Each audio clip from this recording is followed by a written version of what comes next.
आज राहुल बहुत गुमसुम था। सुबह सुबह उसकी बहन गरिमा आई हुई थी और वह अपने बच्चों के साथ खेल रही थी।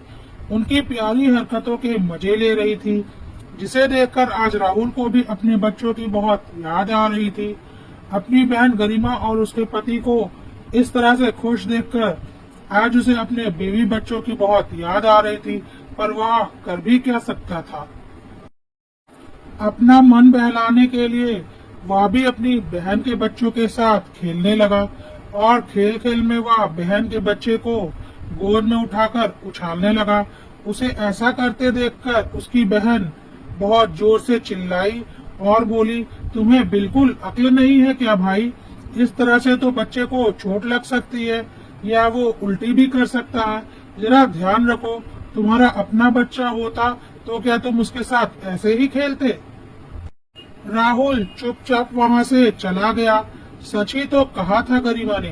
गरिमा के बच्चे उसके अपने बच्चे तो थे नहीं, तो वह इतना फ्री उनके साथ कैसे हो सकता है? माँ बाप की बात अलग होती है।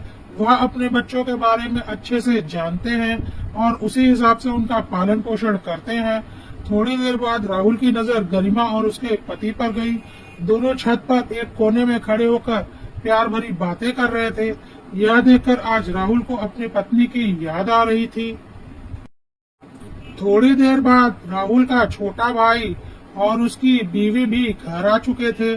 आज सारा परिवार एक साथ जमा हुआ था, क्योंकि राहुल के माता पिता की 40वीं सालगिरह थी और इसके लिए ही घर पर एक छोटी सी पार्टी रखी गई थी, जिसमें सारा परिवार एकत्र हुआ था। और शाम को पार्टी के थोड़ी देर पहले राहुल ने देखा सब एक साथ डाइनिंग टेबल पर बैठकर अपने अपने परिवार के साथ फल जूस वगैरह खा पी रहे हैं, पर किसी ने राहुल को बुलाना जरूरी नहीं समझा। सब अपने अपने परिवार में मस्त थे। शाम को पार्टी शुरू हो गई। सब लोग अपने अपने परिवार के साथ पार्टी में आए। सबने बहुत अच्छे कपड़े डाल रखे थे। सबकी पत्नियों ने अपने पति के लिए अच्छा सूट बनवाया था। माता पिता भी बहुत अच्छे से तैयार होकर आए थे। सब देखने में बहुत ही अच्छे लग रहे थे और बहुत ही खुश लग रहे थे। राहुल सिंपल सा शर्ट पैंट पहन रखा था, क्योंकि उसके कपड़े बनवाने के लिए कोई भी नहीं था, क्योंकि इन सब कामों में औरतों का ही दिमाग चलता है। और राहुल तो अपना घर पहले ही तोड़ चुका था, वह भी अपने घर वालों के लिए। खैर कुछ देर में पार्टी खत्म हो गई और सारे मेहमान चले गए। अब तो बस सारे भाई बहन और माता पिता ही बचे थे। राहुल की माँ ने अपनी अलमारी से सोने की 4 चेन निकालकर अपनी बेटी और बेटे के दोनों बच्चों को एक एक चेन दिया और बोला, यह लो बच्चों, तुम्हारे दादा दादी की तरफ से तुम लोगों के लिए उपहार। राहुल को बड़ा अजीब लगा, क्योंकि उसका भी तो एक बेटा था, भले ही वह उसके साथ नहीं था। राहुल ने बोला, क्यों माँ, अपने बड़े पोते को कुछ नहीं दोगी? राहुल की माँ ने बोला, कैसा पोता, जब मेरे साथ रहता ही नहीं। कल को जब जरूरत होगी तो मेरे या पोते पोतियाँ मेरे आगे खड़े होंगे, ना कि वह। तो उसे किस बात का उपहार दूं? राहुल ने बोला, लेकिन माँ, तुम लोगों की खुशी के लिए ही तो मैं अपनी बीवी को तलाक दे दिया और अपने 1 साल के छोटे बच्चे को उसके साथ जाने दिया, क्योंकि कानून यही कहता है। तुम लोगों के लिए ही मैंने अपना परिवार छोड़ा है, तो आज मेरी ही कोई कद्र नहीं। इस पर राहुल के माता पिता और उसके दोनों छोटे भाई बहन राहुल के ऊपर चिल्लाने लगे, यह क्या बकवास कर रहे हो? तुम दोनों मियाँ बीवी की आपस में नहीं बनी और तुम दोनों ने तलाक ले लिया। अब उसका ठीकरा हमारे सर पर क्यों फोड़ रहे हो? अपना परिवार संभालना अपने हाथ की बात होती है। अगर तुम अपना परिवार नहीं संभाल सके तो इसमें हमारा क्या दोष है? हम तो अपने परिवार को लेकर चल रहे हैं और हम बहुत खुश हैं। अगर आज तुम दुखी हो तो हमारी खुशी तुम्हें अच्छी नहीं लग रही। यह सब सुनकर राहुल जमीन में गड़ गया। यह वही परिवार, वही माँ बाप, भाई बहन है जिनके लिए उसने अपनी पत्नी को तलाक दिया था। राहुल पुरानी बातें याद करने लगा, कैसे सुहानी उसके साथ विदा होकर आई थी और कैसे उसका घर हाथों हाथ संभाल लिया था। उसके छोटे भाई बहनों का और उसके माता पिता का कितना ख्याल रखती थी, पर कभी भी उसके भाई बहन और माता पिता ने अपनी भाभी की और अपनी बहू की कद्र नहीं की।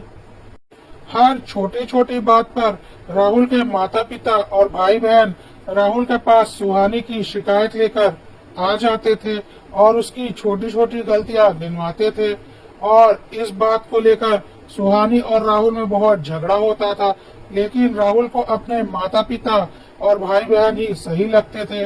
अपनी पत्नी की बातों पर उसने कभी महत्व दिया ही नहीं और धीरे धीरे उसके माता पिता और भाई बहन उसके और उसकी पत्नी के जीवन पर पूरी तरह से हावी हो गए। धीरे धीरे राहुल और सुहानी में दूरियां बढ़ती जा रही थी। सुहानी जितनी राहुल को समझने की कोशिश करती, राहुल को उसके माता पिता और भाई बहन उतना ही अधिक भड़का देते कि वह लड़की तो बाहर से आई है, वह तो चाहती है कि माँ बेटा भाई भाई और भाई बहन अलग हो जाए, इसलिए वह ऐसा कर रही है। वह तुम्हें लेकर अलग घर बसाना चाहती है। और राहुल को अपने घर वालों की बात ही हमेशा सही लगती और अपनी पत्नी हमेशा गलत। और धीरे धीरे दोनों के बीच में दूरियां बहुत बढ़ गई। राहुल को आज भी याद है कैसे 2 महीने के दूध मुहे बच्चे की बात को लेकर घर में इतना बड़ा बवाल मचाया गया था कि सुहानी ने वक्त पर मम्मी पापा को नाश्ता बनाकर नहीं दिया, समय पर देवर की शर्ट नहीं प्रेस की और ननंद को सुबह का नाश्ता बनाना पड़ा, जो कि कितने शर्म की बात है कि भाभी के होते हुए ननंद को नाश्ता बनाना पड़े। इस बात को लेकर घर में बहुत बड़ा बवाल मचाया गया। सुहानी ने बस इतना ही बोल दिया कि 2 महीने का दूध मुहा बच्चा है, उसे देखूं या तुम्हारे घर वालों की खातिरदारी करूं। लेकिन राहुल को तो अपने घर वाले ही हर बात पर सही लगते थे और यह बात सुनकर उसने सुहानी पर हाथ उठा दिया था और सुहानी तिलमिला गई थी और बहुत तेज चिल्लाकर बोली थी, बस राहुल, बहुत तुम्हारी बकवास मैंने सह ली, अब और नहीं, तुम्हारी गुलाम नहीं हूँ, तुम्हारी बीवी हूँ।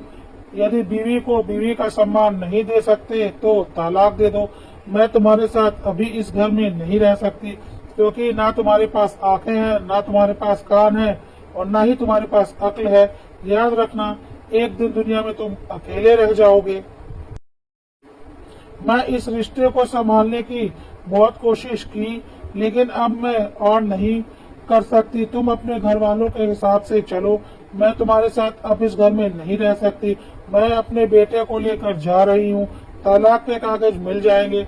भगवान की दया से पढ़ी लिखी हूँ और अपना और अपने बेटे का पालन पोषण कर सकती हूँ, पर तुम्हारे साथ अपना आत्मसम्मान खोकर और इस घर में नहीं रह सकती। हाँ, याद रखना, एक समय ऐसा आएगा कि तुम मुझे याद करोगे और तुम्हारे या अपने तुम्हारे आसपास भी नहीं होंगे। यह बोलकर सुहानी उस घर से निकल गई थी और वह रिश्ता वहीं पर खत्म हो गया था। कोर्ट ने भी इतने छोटे बच्चे की कस्टडी उसकी माँ को दी थी, वैसे भी कस्टडी माँ को ही मिलनी थी, क्योंकि राहुल की माँ ने साफ मना कर दिया था कि मैं तुम्हारे छोटे बच्चे का ख्याल नहीं रख सकती, उसे अपनी माँ के पास ही रहने दो, हम तुम्हारी दूसरी शादी करवा देंगे। देखना, इस बार तुम्हें इतनी अच्छी लड़की मिलेगी कि तुम जीवन में बहुत खुश रहोगे। लेकिन राहुल को कुछ भी समझ नहीं आ रहा था, वह तो अपने घर वालों के चक्कर में अपना घर तोड़ रहा था। समय बीतने के साथ साथ राहुल के छोटे भाई बहनों की शादी हो गई और वह दोनों अपने अपने परिवार में खुश थे। माता पिता भी अपने जीवन में खुश थे, बस राहुल ही अपने जीवन में अकेला था। और आज अपने छोटे भाई बहन को अपने 3 साल 5 साल के बच्चों के का इतना ख्याल रखते थे, उसे अपने 2 महीने के दूध मुहे बच्चे की याद आ रही थी, जिसके लिए घर में इतना बवाल मचाया गया था और उसे अपना परिवार उजाड़ दिया था। आज उसे समझ में आ रहा था कि सारी गलती उसकी खुद की थी, वह कान का कच्चा और अक्ल का अंधा था। आज किसी को उससे कोई मतलब नहीं था, किसी को यह तक फिक्र नहीं रहती थी कि राहुल ने खाना खाया है या नहीं।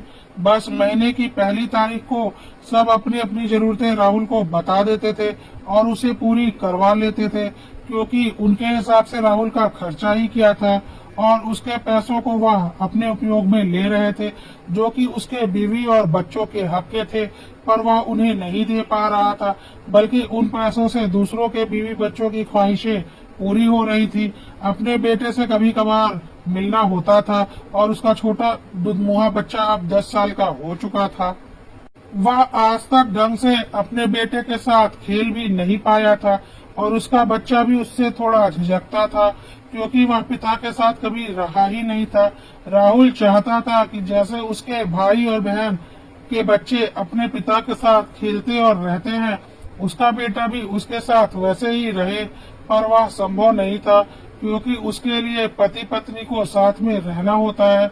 आज राहुल पूरी तरह से अपने जीवन में अकेला था और अपनी गलती का शोक मना रहा था। यह सब सोचते सोचते राहुल का गला सूख गया और उसे बहुत जोर की भूख भी लगी थी। उसने कुछ खाया नहीं था। उसने अपने छोटे भाई की बीवी को आवाज लगाया कि कुछ खाने को ले आए और एक गिलास पानी भी उसे दे दे। तो छोटे भाई की बीवी ने बोला, मेरा बाबू अभी अभी सोया है, वह उठ जाएगा तो बहुत हल्ला करेगा, आप दीदी से मांग लो।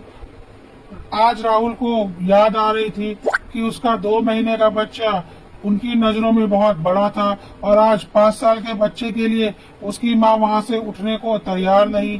उसके भाई ने आकर राहुल से बोल दिया, क्या भैया, आपको इतनी भी अक्ल तो होनी चाहिए कि छोटा बच्चा है, इस टाइम आवाज नहीं लगानी चाहिए। तभी राहुल की बहन भी वहाँ आ गई और जोर जोर से चिल्लाने लगी, क्या भैया, आपने इतनी रात को आवाज लगा दी, मेरे पति की आंख खुल गई और अब वह बहुत चिढ़ रहे हैं, क्योंकि उनकी आंख अगर नींद से खुल जाए तो दोबारा जल्दी नींद नहीं आती। एक गिलास पानी और खाना क्या आप खुद नहीं ले सकते? इतनी तो अक्ल होनी चाहिए कि सब लोग सो रहे हैं, आपको नहीं सुना तो क्या किसी को भी नहीं सुना? तब तक राहुल के माता पिता भी वहां आ गए और बोला, क्या हल्ला मचा रखा है? और सारी बात जानकर उन्होंने राहुल से कहा, देख, तुझे तो नींद नहीं आती, पर हम लोगों को तो सोने दे, अपने चक्कर में हमारी नींद क्यों खराब करता है? राहुल को आज काटो तो खून नहीं, या वही माँ बाप भाई बहन थे जिन्होंने उसकी जिंदगी खराब की थी, या जिनके कहने पर उसने खुद अपनी जिंदगी खराब की थी। आज एक गिलास पानी और खाना उसे देना भारी पड़ रहा था और उसकी पत्नी जो दिन रात उनकी सेवा में लगी रहती थी, उसकी कोई कद्र उन्होंने कभी नहीं की और उनके कहने पर राहुल ने खुद अपनी पत्नी की कोई कद्र नहीं की। और आज उसे अपनी पत्नी की बात याद आ रही थी कि तुम जीवन में एक दिन अकेले रहोगे, तुम्हारा कोई नहीं होगा। आज वह दिन आ चुका था। यह सब सुनकर राहुल जोर जोर से हंसने लगा। सबको लगा कि क्या हुआ, पागल हो गया है क्या? लेकिन नहीं, उसे आज अक्ल आ गई थी। उसने बोला, आज मुझे अच्छे से पता चल गया कि कौन मेरा अपना है और कौन पराया। तो तुम लोग भी कान खोल कर सुन लो, यह मेरा घर है और मेरे पैसों से बना है। वैसे तो तुम लोगों के पास भी अपने अपने घर हैं, पर इस घर में तुम लोगों ने कई कई कमरों पर अपने कब्जे जमा रखे हैं, तो सुबह तक वह सारे कमरे खाली हो जाने चाहिए, क्योंकि कल इस घर की मालकिन और वारिस इस घर में रहने आ रहे हैं। तुम लोग अपना अपना घर देख लो और चले जाओ और मेरा घर पूरी तरह से खाली कर दो। मुझे मेरे सारे कमरे खाली चाहिए। हाँ, मम्मी पापा चाहें तो यहाँ रह सकते हैं, पर यदि चाहें तो वह भी अपने घर जा सकते हैं, मुझे कोई दिक्कत नहीं। यह घर अब इस घर की मालकिन के हिसाब से चलेगा और वह मेरी बीवी है। तुम लोगों की वजह से मैंने अपनी बीवी का साथ छोड़ दिया, अपने बच्चे का साथ छोड़ दिया, लेकिन इसमें मेरी गलती है। इस पर राहुल के छोटे भाई ने बोला, बिल्कुल, इसमें तुम्हारी ही गलती है। मजाल है कि मेरी बीवी को मेरे मुंह पर कोई कुछ बोल दे, जबान खींच लूंगा मैं उसकी।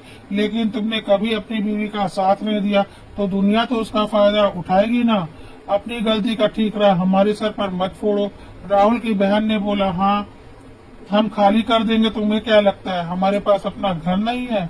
अपनी बीवी के साथ खोद नहीं दिया और अब उसका ठीकरा हमारे सर पर फोड़ रहे हो?